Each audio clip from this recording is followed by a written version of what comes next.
kala mingi te bokomona te ko batina liva ochange constitution ochange na badrapeau toko tanga couleur ya drapeau oyo tanga couleur ya drapeau na orapele bino parce que eza drapeau oyo ekolibere biso bacongolais kozozwa liberté na biso bientôt epuis tokolibere biso akouta epai lisusu te kaka na kongo awa ezali biso moko peuple congolais nde tokoselibere ndenge abomoni ebandi moke biso boye bambase bande kotene eke devere bambassade donc printemps bomonaki na banord ya afrique bake koto oyo bafrançais baboyi bango na bamboka or communauté internationale mboka na ye ya kope yango oyo rdc depuis avant même colonisation parce que bato ebele bayebaka te ke république démocratique du congo ndenge eza boye ezala na le pays avant bazala coloniser puisque bapays nyonso afrique bacolonisa bango mais biso oyo baninga bazobanda colonisation biso déjà tozali pays état indépendant du congo mais propriété privée ya roi leopold akaba mboka oyo na maboko états-unis fo bato bayebaka te ke Harry Morton Stanley azalaki britannique azalaki anglais nayaka kochange nini na nationalité akoma américain avec les britanniques les bristol bango nde basala bafaçonna rdc etant bafaçonna rdc bambassade ya bapays na bango ezalaka déjà ebela donc rdc ali lokola protectorat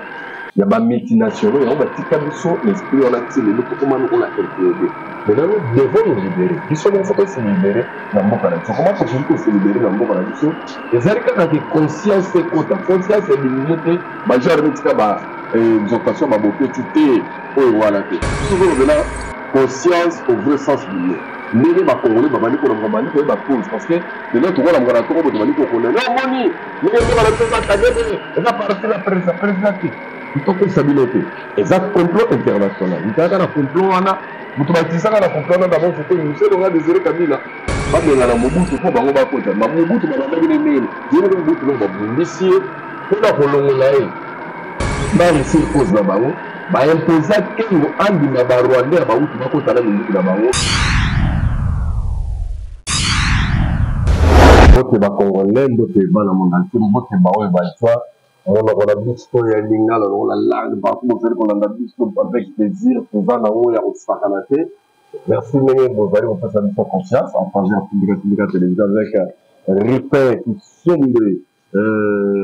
junior kapa ya rabinena en tout cas plaisir eza partager de part et d'autre tozalaka ensemble mokolo na solola makambo eteli mboka na biso na tondi bino botondi mpona geste oyo bosali ya kolakisa niveau emati na terre bino ekomaki na oyo etali bolingo ya kongo na bacongolais pourkoi nalobi yango bongo mpo namoni bacongolais batelemi vena lokola moto moko namonaki tozalaki biso tout soudé ezala ya diaspora ezala ya kongo ezala ya mboka awa derrière équipe nationale na biso de la même façon namoni mikolo oyo totelemi lisusu biso nyonso mpona makambo etali este ya mboka na biso na ndenge ya geste oyo voilà donc très important nayebisi bino niveau message de l'équipe niveau suscité monde esali mama na plaisir na bato nyonso bayebaka te mais mpona kobanda vraiment na kozala molai mingi te mais na kolinga mpenza nazala na bino très rapide mpo makambo koloba ezali makambo kosala ezali ndenge bino mpe bozala wana bafere bango mpo bosala vraiment mpona libere bino mais badossier etali kongo kozape nanu te oyoki nanu mwa moke avant okende bisika ozokenda kozala malamu mingi en tout cas c'est avec plaisir ya koretrouve bino bampangi na ngai bandeko yango bandeko na ngai bana betu donc partout bozali bacongolais ya république démocratique du Congo. Félicitations coup de chapeau na ba 11 national équipe nationale Léopard prestation na bango na kan kitoko obimi 4e ezali très important parce que l'équipe ko ta danger ba mondialiste ba gagner ba kan année wana mais namoni balongwaki na préliminaire biso to piquer pena to alaki wana ni tété là je le confirme je le dis tout haut ni tété que tout à l'heure pays organisateur était la demi-finale je pense que nous sommes vraiment toqués de finale on a moment pays organisateur fallait qu'il batte que la banque et puis il y avait un problème sérieux nous avons une très bonne équipe qui a Léopard équipe nationale de la Makassi en tout cas on a beaucoup de stabilité mais ils ont un manque de précision dans le niveau d'attaquant à gester parce que tout au long à Cannes vous allez parmi l'équipe ratée va dire sincèrement mais qu'à cela ne tienne vraiment, il faut t'encourager. Je remercie d'abord coach Nabiso des Sabres. Vraiment, il mérite. Parce que, on a marabati, on est dans le coach. Donc, entre nous, tous les chasseurs, même, raté que penalty, on a dit, quand vous la chasseur, même, ils ont marabouillé à la balle, ils ont marabouillé à la. Imaginez la pose à chasseur, même, un peu réflexe, un peu esprit, il y a qui est l'autre, tu as l'impression, oui, c'est un bêta. C'est un de l'étoile, là, c'est un peu. Mais il y a qui la justice de Dieu, il y en a. Alors, tout raté, et puis tout ça, raté, c'est Jali, Eli Ameshak, ce sont des Arabes grands joueurs, mais on a dit pour Ratarabadi, on a dit Bakangol, à Sombi, on a eu, à Tikala, on a dit Sombi, premier Binae, Bandakan et Bandaki, on a un penalty. Alors, je vous assure que tout ça de cœur, on a Baron, sans vouloir Baron, de tout soutenir Baron Soumakasi. Quand nous sommes en 2025, je crois en 2025, pour comme la finale, peut-être pour faire la finale, peut mondial et aller. Donc, tout ce qu'on énergie, on a une situation pour là. Je remercie peu de relation pour la ville, pour la soutien total, et puis, ça allait vraiment un mois sur l'heure, ça fleuve. Mais actuellement, pour recommander, Baron, tout surveiller Est, tout surveiller Nord Kivu, tout surveiller Ituri, tout surveiller Goma, pour que ma belle la biso, elle gagne la banguna te. Voilà, ma motali léopard. Mais le lot naïna sabino na révélé le mot maramona vara kolobaki Nicole Roya États-Unis place à Zaragoza ya biso. Ça rabino balananga banda kala na émission. La sina loba na ba vidéo nanga ke États-Unis a première puissance mais place à Zaragoza première puissance va rendre place dans pour congolais. Et puis on peut bouba biso pour tout l'énergie tout du matin tout fou matin et le lot congolais à la mouki congolais comme éveillé. La moni ba marche zo salema.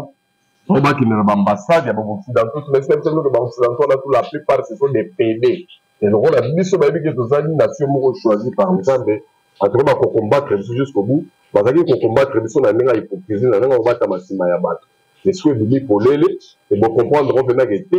nous avons un complot, on a bêta masolé de l'État, on a un faux complot international. Au moment où on a calme, on a une image de la mission. Celui qui a Ukraine, va péder nous sur la Calico, qui Ukraine les a attaqués. Va les gars, médias, mais on a Congo, on a vraiment l'injustice totale. Et on va venir que Bisso va tout le la Paris. On a révélé l'euro parce que bateau va la nana dans le bas maramouké.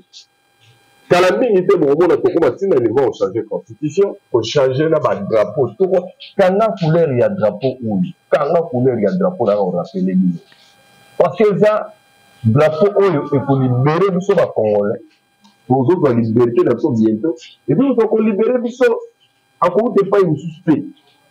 kaka na Congo wa ezali biso mo peuple congolais ndenge to se libérer ndeka bomoni e bani monsieur boye ba masse bani mo tele le faire ambassade et le faire ambassade donc printemps bomona ki na ba nord en Afrique ba ke koto ba français ba boyi ba ngona ba mboka oh communauté internationale, mboka na ya copie ya RDC depuis avant même colonisation parce que batebele ba baraté que République démocratique du Congo ndenge d'abord ezala le pays avant base à la coloniser puisque ba pays nous Afrique ba coloniser bango mais biso baninga bazo banda colonisation biso déjà tous ali pays état indépendant du Congo mais propriété privée ya roi Léopold II le roi Léopold II akaba mboka oyo na maboko États-Unis pour batebele baraté que Harry Morton Stanley, azalaki britannique, azalaki anglais. Mais avec on choisit une nationalité comme américain, avec les britanniques et les britanniques, on va ça va façonner RDC. Et quand on va façonner RDC, l'ambassade et le pays d'Abaou, ils ont déjà été là. Donc RDC avec le protectorat, il y a des multinationaux, il y a des cabisons, l'esprit on a tiré, l'autre comment on l'a inféodé. Maintenant, nous devons nous libérer. Qui sont nous se libérer dans le Canada. Comment faut-il se libérer dans le Canada?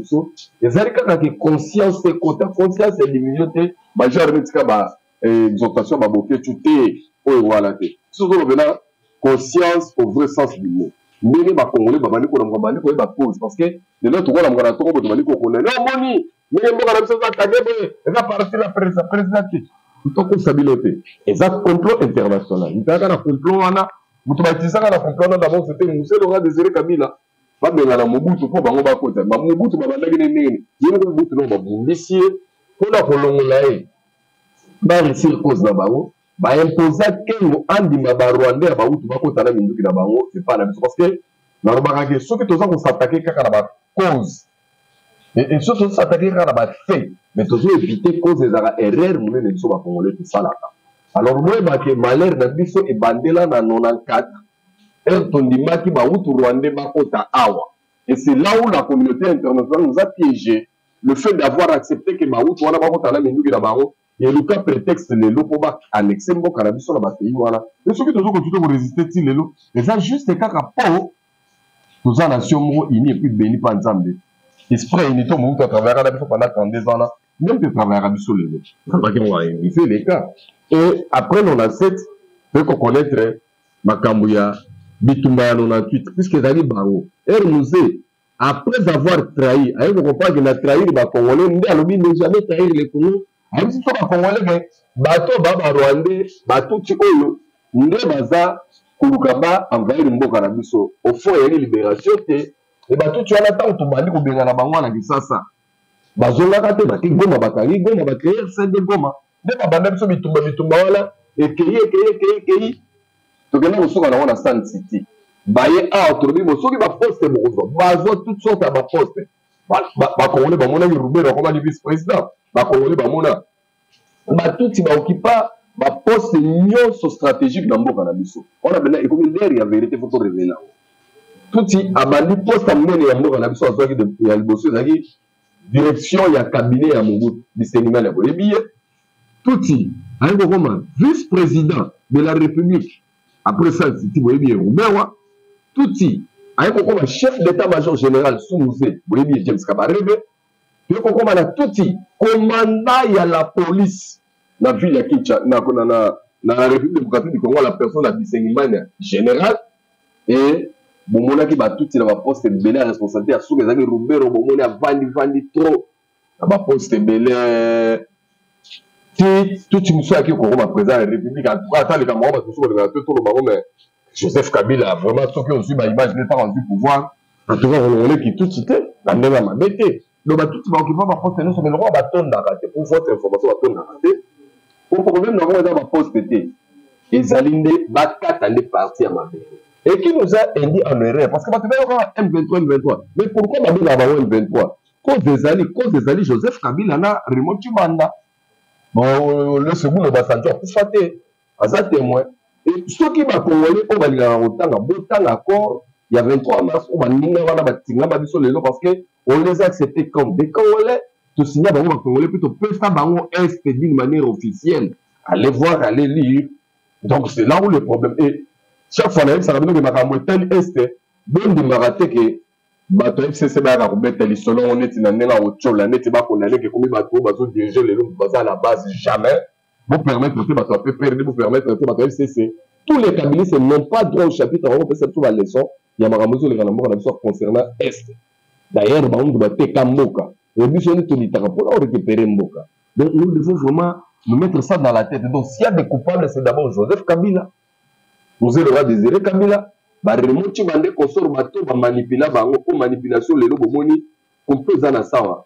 la vérité c'est là où je vais chuter on peut toi na on sawa isalinde faut ba barrer chef de l'état na occidentaux des campagnes basalango parce que chef de l'état ceux qui se bango toutes sortes de dialogue et bomonaki tant ba bengi Roubert na Kagame na Washington ba vandi ne kiria ba PD ya ba américain parce que ce sont tous des PD et tous ces PD là ba lingi souvent ba famille et pour être sûr leur sale besoin de bomoni baza ko bunda oke baboto le biso mboka me mboka oyo boyeba ke nzamba za na ngambu na biso peuple a telema biso nde to ko bengana ba américain ba français ba anglais ba allemand occidentaux bazo perdre RDC calamine so ba perdre ngo année oté année ko bandi aussi la té voilà je vous révèle déjà et beaucoup monde bato ba ko les 40 là ba obelela vive l'éternel vive la république oyo ba yango na ba mandala la vive l'éternel peuple à côté, le baron envahir, le baron va poser la chasser, je vous dis. Oh, tout le bas quitter. Il y a un autre révélé. Je salue le prophète Moïse Nyengele Bissika Zali, à Roland. Je crois que comme il est Bissika Zali, la robe santé, moi, si appelle Béni Colette, il n'est pas allé Bissika Zali, à Roland, ça le plaisir de la race, de à Maman Laurence. Donc, oui, bah, que tout bon gamin, bah, Congolais, tous à la présidence. Donc, non, une façon que vous voyez, bah, toi, na félicité na ba Congolais tout ba bimaki na ambassade pour ça la pena ba marche et tikate parce que ba m'a dit que c'est fatigué mais biso to tika te mais à part ba marche à part ko kende na ambassade ko tumba mi tuka ya oni c'est bon bien mais eza na place moko mondele alinga ba simba eti mondele na place moko soki bo simbi mbala moko penda donc a changer maman ko sala ndome ba pardon ezali ke il faut to combattre bango na ba biloko na bango to boycotter ba produit na bango na yebi ke oya ba ral bol ya ba mama canal plus ça colère ya match na ndenge ba filmaki bato na biso te ndenge batiaki bakaliko mais canal plus c'est petit beaucoup des histoires européens et yakawa il suffit de boycotter yango bakokanga minoko donc nous avons beaucoup de choses ces questions tozwa ta ya kovanda kimia pour réfléchir d'abord et puis koyeba ndenge ya kobanda likambo yango soki tokenda ngo na des autres tozala ba plus grand perdant puisque awa biso nyonso toreprésente rien bango bango ovise motu moko symbole de la nation qui représente la RDC c'est Fachi maintenant c'est lui le problème nde bomonaka réussir musée parce que le fait que Fachi aboye dialogue boyebaki bakotie na chemin musée boyaka dialogue ya Sun City à tout prix et ça lui a coûté la vie boma musée mpona korelancer dialogue intercongolais yango nde permeta bandeko baya kosiamela biso baya kosumbela biso biso na monoko ntina lisasa awa alors bolamuka bozala éveillé tozwa ta makasi ya koréfléchir ya kotia bastratégie il faut ezala bien miri soki oza na des autres ya kitoko te maintenant nazoki na bandeko na nga na diaspora bao bazwaki campagne etambola ya buzoba otopekisa miziki nde beta mpo babongisa biso le problème n'est pas la musique le problème eza biloko epona bovanda na mboka mindele mobebike mindele baonyokola biso bona nobeta mindele kuna epa na bango bobeti kokangi bana na bango en otage boli kokanga baministre na bango boli kokanga bato na bango c'est là où il y aura la solution parce que les terroristes le font barabe basalaka yango barabe babundisaka États-Unis babeta États-Unis soye nde bango eza les deux tours jumelles boyebi yango donc c'est ça la vraie solution lelo baaméricain babandona Afghanistan babengi baafghan bataliban babengana baaméricain na rate Afghanistan c'est parce qu'on a touché à leurs intérêts mais aller faire des marches c'est bien mais moi j'ai dit changer les tactiques de combat tout simplement donc bovandi na mboka bato babundisaka bato bakanga bamboka na biso en otage eza bango yo ovandi na mboka na bango ozofinga bandeko no mate midi soir olobo bozotika mboka ekende bowa bazoba et pourtant yo ovandi ne pas bato parce que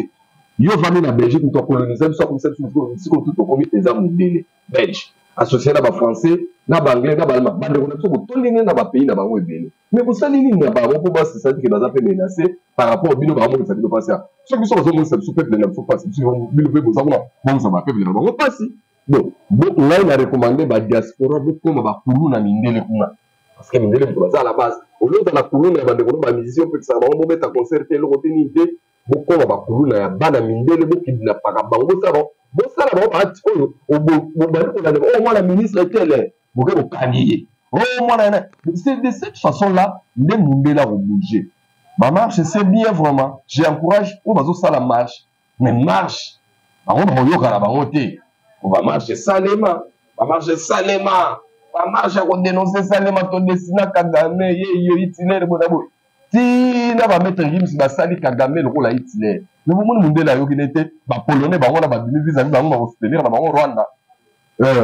biso mpe boyebake na kati ya likambo oyo baalie ya makasi ya circonstance bakomonana je vous dis que Dieu est na ngambo na biso donc voilà quoi na ngai nazwa bino ntambola ye te mais ce n'est qu'une partie remise je crois très prochainement tokoki kobeta yango lisusu parce que makambo ezali makambo koloba mpona mboka na biso mikolo biso fo tokoba bawazalendu nayebisaki bino yango bawazalendu ya solo e boyebake gombe kotombe te mais moi je vous avais dit la fois passée que même si bazwi Kivu mobimba même si bazwi province orientale mobimba ex province orientale la grande province orientale mobimba so bazwi yango je vous assure que avec l'espoir kozala congolais tokoréussir bango kaka na esprit ya bien bokroire na nga na makambo nayebisa bino naka mpona kosa bino te naka koflate mpe bino te bo balandaka nga bayebi yango namonaki ndeko moko komeni nga na commentaire setema ndenge nini yo oyebaka ke ti bamindele baobangaka ngambe badivision oyo eza mpo akabelaka bango basi ya bapede bagene ya bapede ya mibali na bagene fille ya bati kuna afilme bango mpe po bango bavisitaka ye trop so bango mpe bapesi bango bagarso bango balinga bapede afilme bango atieli bango bongeli bango babandi so omengi na kotieli o chantage nomoni bango balaka Kagame lokola nzambe mpo